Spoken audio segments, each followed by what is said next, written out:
India का hotel sector 82,000 crore rupees का है। ये नंबर सुन के तो बड़ा लगता है, लेकिन दूसरे कंट्रीज में ये नंबर्स और भी बड़े हैं। जहां इंडिया में सिर्फ 0.21 रूम्स पर 100 पर्सन्स है, वहीं यूएसए और जापान जैसे कंट्रीज में ये नंबर 1.4 से 1.6 के बीच है। इंडिया में होटल ब्रांड्स अब मिडिल क्लास कंज्यूमर्स के बढ़ते डिमांड को केटर करने के लिए mid scale hotel brands expand कर रहे हैं।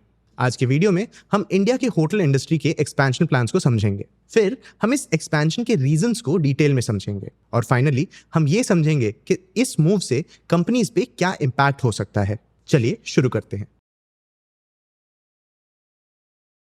जैसा मैंने बताया, इंडिया का होटल इंडस्ट्री बहुत फास्ट ग्रो कर रहा है और हमारा मिडिल क्लास पॉपुलेशन ये ग्रोथ ड्राइव कर रहा है। इंडिया का मिडिल क्लास पॉपुलेशन अब सिर्फ अपने नीड्स को फुलफिल नहीं करना चाहता, लोग अब अपने लाइफ में एक्सपीरियंसेस जोड़ना चाहते हैं और ट्रैवलिंग इन नए एक्सपीरियंसेस का एक सोर्स है। और जहां ट्रैवलिंग होगी वहां लोगों को स्टेज के लिए होटल्स भी लगेंगे। इस बढ़ते डिमांड की वजह से इंडियन होटल इंडस्ट्री के रेवेन्यूज FY25 में 7 to 9% बढ़ सकते हैं। इसी डिमांड को मीट करने के लिए इंडिया का होटल इंडस्ट्री 2029 तक 1 लाख नए रूम्स ऐड करने का प्लान कर रहा है। 2029 तक टोटल रूम काउंट 3 लाख से ऊपर जा सकता है। इंडियन होटल कंपनी या IHCL जो ताज चलाते हैं, वो अपने जिंजर ब्रांड के थ्रू एक्सपैंड कर रहे हैं। हिल्टन ग्रुप भी अपने हैम्पटन ब्रांड और ट्रीबो होटल्स अपने मेडालियो ब्रांड को एक्सपैंड कर रहे हैं। ये तीनों ब्रांड्स मिड स्केल चेन्स हैं। IHCL के लिए ताज के बाद जिंजर उनका सेकेंड मोस्ट इंपॉर्टेंट ब्रांड है। Q3 FY25 में जिंजर का consolidated revenue year on year 43% बढ़ा और 157 करोड़ रुपीस तक पहुंच गया। सेम पीरियड में जिंजर का EBITDA मार्जिन भी 200 बेसिस पॉइंट से बढ़ के 45% तक पहुंच गया। जिंजर होटल्स का रिपीट रेट 40% है, मतलब IHCL के जिंजर ब्रांड का रेवेन्यू का 40% रिटर्निंग कस्टमर से आता है। दिसंबर 2024 तक जिंजर ब्रांड के 72 प्रॉपर्टीज ऑलरेडी ऑपरेशनल हैं। इनके एक्सपेंशन प्लान्स में 30 और प्रॉपर्टीज पाइपलाइन में हैं। इन नए होटल से 3,902 नए होटल रूम्स IHCL के पोर्टफोलियो में ऐड हो जाएंगे। हिल्टन होटल्स भी अपने हैम्पटन ब्रांड के साथ इंडिया में अपना मार्केट शेयर बढ़ाना चाहता है। हिल्टन ने फरवरी 2025 में नाइल हॉस्पिटैलिटी के साथ एक स्ट्रैटेजिक लाइसेंसिंग एग्रीमेंट साइन किया है। एग्रीमेंट के हिसाब से इंडिया में 75 नए हैम्पटन होटल्स बनाए जाएंगे। होटल्स गुजरात, राजस्थान, पंजाब और बिहार जैसे लोकेशंस में एस्टैब्लिश होंगे और 2026 तक ऑपरेशनल हो सकते हैं। बिजनेस स्टैंडर्ड के एक इंटरव्यू में हिल्टन होटल्स के Asia Pacific president Alan Watts ने कहा कि this marks our mid market moment in India, which is a dramatically underserved market compared to other economies of a similar size, with one room available for 3,000 people. Treebo भी mid scale space में अपने मेडालियो brand के साथ enter कर रहा है। Treebo hospitality ventures के cofounder और CEO सिद्धार्थ गुप्ता ने बिजनेस स्टैंडर्ड के एक इंटरव्यू में कहा, While we hope to have 2 to 3% of the economy market in the coming decade, with the country's economic pyramid shifting upward and people looking to avail better services, we are now beginning to play in the mid-scale category with 500 to 700 hotels planned in the coming years. नए hotels बनाने के अलावा hotels नए properties manage करके भी उन्हें अपने portfolios में ऐड कर सकते हैं।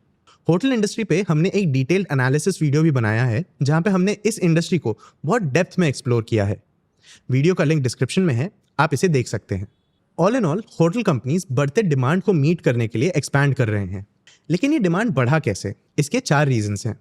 इंडिया का बढ़ता disposable income, meetings, incentives, conferences and events या MICE का ग्रोइंग ट्रेंड, स्पिरिचुअल टूरिज्म और इंडिया के वेडिंग इंडस्ट्री का कंट्रीब्यूशन।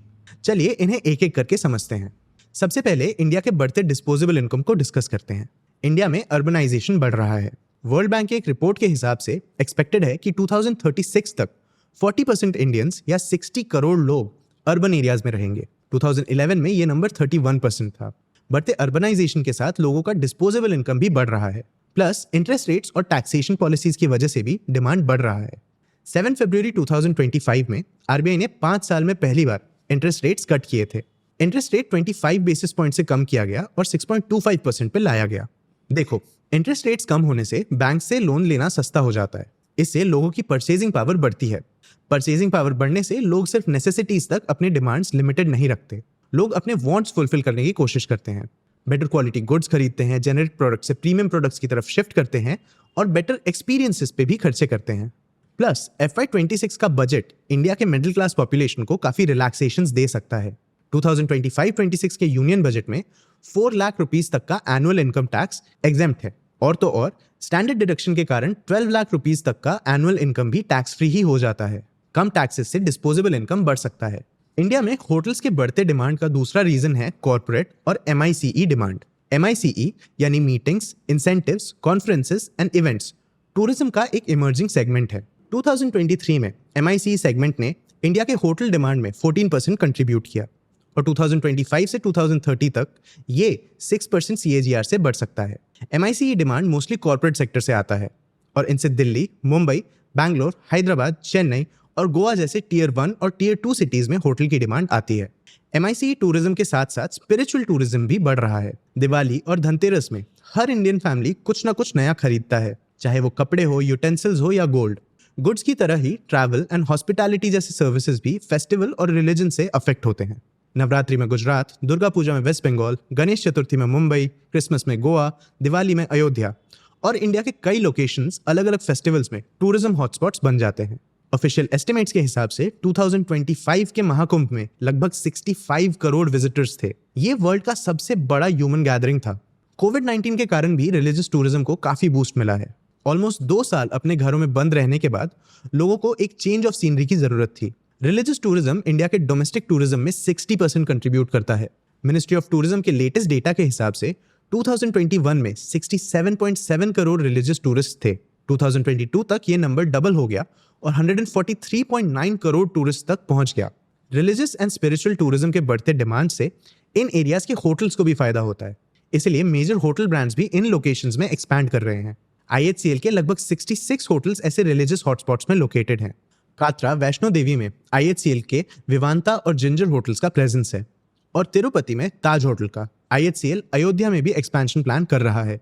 विंडम होटल्स एंड रिसोर्ट्स भी रिलीजियस लोकेशंस में अपना प्रेजेंस स्ट्रॉन्ग कर रहा है। अमृतसर, द्वारका, अजमेर और वाराणसी में ऑलरेडी इनके 7 प्रॉपर्टीज हैं। फ्यूचर में अयोध्या, तिरुपति, पुष्कर और शिरडी जैसे लोकेशंस में एक्सपेंशन प्लान्स भी हैं। फाइनली इंडिया का वेडिंग इंडस्ट्री भी होटल डिमांड में कंट्रीब्यूट करता है और यही होटल इंडस्ट्री के बढ़ते डिमांड का 4th रीजन है। 2021 में इंडिया में 25 लाख शादियां हुई। 2024 तक ये नंबर ऑलमोस्ट डबल हो गया और 48 लाख वेडिंग्स तक पहुंच गया। दमन, खजुराहो और मसूरी जैसे लोकेशंस में डेस्टिनेशन वेडिंग्स के डिमांड्स बढ़ रहे हैं। ओवर द ईयर्स अगर ट्रेंड्स देखे जाएं तो 2022 में 18%, 2023 में 21% और 2024 में 26% वेडिंग्स डेस्टिनेशन वेडिंग्स थे। तो इन 4 रीजंस की वजह से होटल इंडस्ट्री का डिमांड भी बढ़ रहा है। इस डिमांड को मीट करने के लिए होटल कंपनीज केपेक्स करके अपने पोर्टफोलियो में प्रॉपर्टीज बढ़ा रहे हैं। तो अब समझते हैं कि ये मूव कंपनीज के फाइनेंशियल्स को कैसे इंपैक्ट करता है। देखो, होटल इंडस्ट्री काफी कैपिटल इंटेंसिव होता है। होटल कंपनीज के टोटल एसेट्स के लगभग 40% प्रॉपर्टी, प्लांट और इक्विपमेंट्स होते हैं। नए होटल को डेवलप करने के लिए एक बड़ा कैपिटल इन्वेस्टमेंट लगता है क्योंकि इसमें लैंड एक्विजिशन, कंस्ट्रक्शन, लाइसेंसिंग और ब्रांडिंग जैसे काफी कॉस्ट्स होते हैं। इन कैपिटल इन्वेस्टमेंट्स की वजह से बिजनेस का कैपिटल एम्प्लॉयड भी बढ़ जाता है, जबकि रेवेन्यू इमीडिएटली नहीं दिखता और इसका रिजल्ट ROCE टेम्पररीली कम हो जाता है। ROCE का मतलब कंपनी कितना एफिशिएंटली अपना कैपिटल यूज कर रही है। फॉर एग्जांपल, IHCL का ROCE 15.2% है। मतलब अगर IHCL 100 रुपीज अपने बिजनेस में लगाता है तो वो उस पे 15 रुपीज पर एनम कमाता है। तो एक्सपेंशन से कंपनी के ROCE पे डायरेक्ट इंपैक्ट पड़ता है। नए होटल्स के इन्वेंट्री, सैलरीज और मार्केटिंग जैसे कॉस्ट के लिए भी एडिशनल वर्किंग कैपिटल की जरूरत होती है, जिससे कैपिटल एम्प्लॉयड और बढ़ सकता है और ROCE और कम हो सकता है। एक नए होटल को ऑप्टिमल ऑक्यूपेंसी और एवरेज रूम रेट या ARR तक पहुंचने में 2 to 3 इयर्स लगते हैं। लेकिन जैसे ही नए होटल्स बन जाते हैं, फिक्स्ड कॉस्ट अब्जॉर्प्शन शुरू हो जाता है। इससे ऑक्यूपेंसी बढ़ने के साथ कॉस्ट्स डिवाइड हो जाते हैं। प्रॉफिटेबिलिटी के साथ साथ ROCE भी इंप्रूव होने लगता है। जैसे जैसे होटल का ऑक्यूपेंसी स्टेबल होता है, प्राइसिंग पावर बढ़ता है और प्रीमियम रूम रेट्स चार्ज करने का स्कोप मिलता है। कॉस्ट्स कम करने के लिए कुछ कंपनीज एसेट लाइट मॉडल भी अपनाते हैं। इस मॉडल में होटल्स प्रॉपर्टीज ओन नहीं करते, बल्कि मैनेजमेंट कॉन्ट्रैक्ट्स या फ्रेंचाइजेस के थ्रू ऑपरेट करते हैं। इससे कैपिटल रिक्वायरमेंट काफी कम हो जाता है और ROCE इंप्रूव हो सकता है। इंडियन होटल्स कंपनी लिमिटेड या IHCL ने एक्सेलरेट 2030 प्लान अनाउंस किया है, जिसके थ्रू ये अपने पोर्टफोलियो को 700 होटल्स तक ले जाएंगे। इस स्ट्रैटेजी में IHCL नए ब्रांड्स इंट्रोड्यूस करने का और एक asset light growth strategy follow करने का प्लान कर रहा है। लेकिन एक्सपेंशन करने से एक प्रॉब्लम भी हो सकती है और वो है ओवर एक्सपेंशन। होटल इंडस्ट्री ने पहले भी ओवर एक्सपेंशन का इम्पैक्ट देखा है। जब ज्यादा कैपेसिटी बढ़ने की वजह से प्रॉफिटेबिलिटी और आरओसी दोनों को सफर करना पड़ा था। FY08 से FY15 के बीच होटल रूम सप्लाई 15% CAGR की स्पीड से बढ़ा, जिस वजह से मार्केट में ओवर कैपेसिटी हो गई। इस ओवर सप्लाई का इफेक्ट इंडस्ट्री परफॉर्मेंस मेट्रिक पर हुआ। एवरेज रूम रेट्स फ्लैट रहे और ऑक्यूपेंसी लेवल्स में सिर्फ हल्का सा इंक्रीज देखा गया। इसके बाद 2012 में भी इंडिया के प्रीमियम होटल सेक्टर को रूम ओवर सप्लाई और स्लो फॉरेन टूरिस्ट ग्रोथ की वजह से काफी चैलेंजेस फेस करने पड़े। इंडियन होटल्स, ओबेरॉय ग्रुप के EIH और होटल लीला वेंचर्स जैसे बड़े प्लेयर्स के ऑपरेटिंग प्रॉफिट मार्जिन्स गिर गए। इंडियन होटल्स का ऑपरेटिंग प्रॉफिट मार्जिन FY08 में 34% से गिरकर FY12 में 17.9% हो गया। ऑक्यूपेंसी रेट भी FY10 के 63% से गिरकर 55 to 60% तक पहुंच गया और ARR 9% से गिर गया। नए होटल प्रोजेक्ट्स के वजह से सप्लाई और कंपटीशन बढ़ गया, जिसके वजह से प्राइसिंग प्रेशर बढ़ गया और प्रॉफिटेबिलिटी पे इम्पैक्ट पड़ा। प्लस इस पीरियड में कॉर्पोरेट ट्रैवल स्लो डाउन और इकोनॉमिक अनसर्टेनिटी ने सिचुएशन और टफ बना दी, जिसकी वजह से होटल्स के लिए रेवेन्यू ग्रोथ मेंटेन करना मुश्किल हो गया। 2015 तक कंपनीज इस ओवर सप्लाई को एड्रेस करने लगी। EIH लिमिटेड के एग्जीक्यूटिव चेयरमैन PRS ओबेरॉय ने हाईलाइट किया कि इंडिया का hotel industry room over supply की वजह से स्ट्रगल कर रहा था, जिसका इम्पैक्ट अब बिजनेसेस के परफॉर्मेंस पर दिख रहा था। उन्होंने बताया कि पूरे देश भर में होटल रूम सप्लाई बढ़ने से 2014 to 15 में इंडस्ट्री का परफॉर्मेंस वीक रहा। ऑक्यूपेंसी रेट्स में हल्का सा इंक्रीज हुआ, लेकिन एवरेज रूम रेट स्टैग्नेंट रहे। उनका यह भी कहना था कि अगले 12 to 18 मंथ्स तक ओवर सप्लाई के कारण इंडस्ट्री को चैलेंजेस फेस करने पड़ सकते हैं। तो पिछले बार के एक्सपेंशन की वजह से होटल इंडस्ट्री में एक ओवर सप्लाई आ गया, जिसका इफेक्ट होटल इंडस्ट्री को 7 इयर्स तक झेलना पड़ा। आपको क्या लगता है, क्या इस बार का एक्सपेंशन ट्रेंड भी ओवर सप्लाई का प्रॉब्लम लाएगा या बढ़ता डिमांड होटल इंडस्ट्री को और आगे ले जाएगा? इंडिया के होटल इंडस्ट्री का डिमांड पॉपुलेशन का कौन सा इनकम ग्रुप लीड करेगा? प्रीमियम डिमांड वाली अपर क्लास पॉपुलेशन या इंडिया का बढ़ता मिडिल क्लास पॉपुलेशन? अपने व्यूज कमेंट सेक्शन में जरूर बताना और आगे आप कौन से टॉपिक्स पे वीडियोस देखना चाहते हैं ये भी हमें कमेंट्स में जरूर बताना। अगर ये वीडियो आपको इन्फॉर्मेटिव लगा हो तो इसे लाइक और शेयर जरूर करना। ऐसे ही और वीडियोस के लिए चैनल को सब्सक्राइब भी कर लेना। आज के लिए इतना ही। मैं हूं आपका होस्ट देव। मिलते हैं अगले वीडियो में।